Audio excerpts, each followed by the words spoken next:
15ಕ್ಕೂ ಹೆಚ್ಚು ಅಂದರೆ 17 ಗೋವುಗಳ ರಕ್ಷಣೆ. ಹೌದು ವೀಕ್ಷಕರೇ, ಸಾಮಾಜಿಕ ಕಳಕಳಿ ಹೊಂದಿರುವ ಹೋರಾಟಗಾರ್ತಿಯಾದ ಶ್ರೀಯುತ ಅಮೃತ ಜಯರಾಮ್ ಅವರ ಸಾಮಾಜಿಕ ಕೊಡುಗೆ, ಭ್ರಷ್ಟಾಚಾರದ ವಿರುದ್ಧ ಧ್ವನಿ ಎತ್ತುವ ಅವರ ದಿಟ್ಟ ನಡೆ ಎಲ್ಲರಿಗೂ ತಿಳಿದಿದೆ. ಇದೀಗ ಶ್ರೀಯುತ ಅಮೃತ ಜಯರಾಮ್ ಅವರು ಮಂತ್ರಾಲಯಕ್ಕೆ ತೆರಳಿ ಮಂತ್ರಾಲಯದಿಂದ ಬೆಂಗಳೂರಿಗೆ ವಾಪಸ್ ಬರುತ್ತಿದ್ದ ಸಂದರ್ಭದಲ್ಲಿ ಮಾರ್ಗ ಮಧ್ಯೆ ಅಚಾನಕ್ ಆಗಿ ಕಣ್ಣಿಗೆ ಬಿದ್ದ ಅನುಮಾನಾಸ್ಪದವಾಗಿ ವರ್ತಿಸುತ್ತಿದ್ದಂತಹ ಕಂಟೈನರ್ ಚಾಲಕನ ಚಲನವಲನ ಗಮನಿಸಿ ಪರಿಶೀಲಿಸಿದಾಗ ಅಕ್ರಮವಾಗಿ ಗೋವುಗಳನ್ನು ಸಾಗಿಸುತ್ತಿರುವುದು ತಿಳಿದು ಬಂದ ಹಿನ್ನೆಲೆ ಗೋವುಗಳನ್ನು ತುಂಬಿದ ಗಾಡಿಯನ್ನ ಪೊಲೀಸರಿಗೆ ಹಿಡಿದುಕೊಟ್ಟಿರುತ್ತಾರೆ.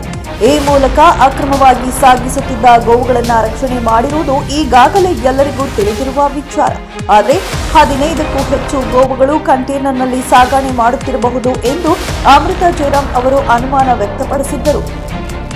ಪೊಲೀಸರಿಗೆ ದೂರು ದಾಖಲು ಮಾಡಿದ ನಂತರ ಸಂಪೂರ್ಣ ತನಿಖೆ ನಡೆಸುವಂತೆ ಅಮೃತ ಜಯರಾಮ್ ಅವರು ಆಗ್ರಹಿಸಿದ್ದರು. ಇದೀಗ ದೂರಿನ ಮೇರೆಗೆ ಪೊಲೀಸರು ಎಫ್ಐಆರ್ ದಾಖಲು ಮಾಡಿದ್ದಾರೆ. ಪೊಲೀಸರ ತನಿಖೆಯಿಂದ ಒಟ್ಟು 17 ಹಸುಗಳನ್ನು ಅಕ್ರಮವಾಗಿ ಕ್ರೂರವಾಗಿ ಹಿಂಸೆ ನೀಡುತ್ತಾ 17 ಹಸುಗಳನ್ನು ಕಸಾಯಿಖಾನೆಗೆ ಸಾಗಿಸುತ್ತಿದ್ದರು ಎಂದು ಸ್ಪಷ್ಟಗೊಂಡಿದೆ.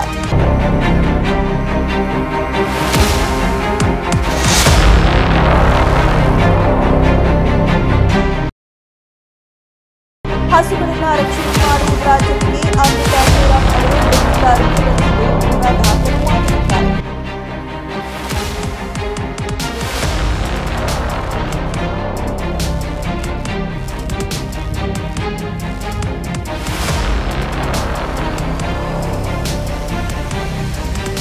ನಂತರ ಹಸುಗಳನ್ನು ಸುರಕ್ಷಿತವಾಗಿ ಗೋಶಾಲೆ ಸೇರಿಸುವಂತೆ ಮನವಿ ಮಾಡಿರುತ್ತಾರೆ.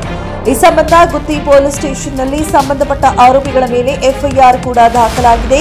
ಗುತ್ತಿ ಪೊಲೀಸ್ ಸ್ಟೇಷನ್ನಲ್ಲಿ ವಾಹನ ಚಲಾಯಿಸುತ್ತಿದ್ದ ಚಾಲಕನ ಮೇಲೆ ಎಫ್ಐಆರ್ ದಾಖಲಾಗಿದ್ದು ಚಾಲಕ ಪರಾರಿಯಾಗಿದ್ದಾನೆ ಎಂದು ಪೊಲೀಸರು ತಿಳಿಸಿದ್ದಾರೆ.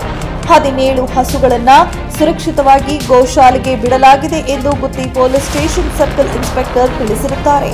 ಪ್ರಾಣಿ ಹಿಂಸೆ ತಡೆ ಕಾಯ್ದೆ ಅಡಿಯಲ್ಲಿ ಎಫ್ಐಆರ್ ದಾಖಲಿಸಿಕೊಂಡಿರುವುದಾಗಿ ತಿಳಿಸಿದ್ದಾರೆ.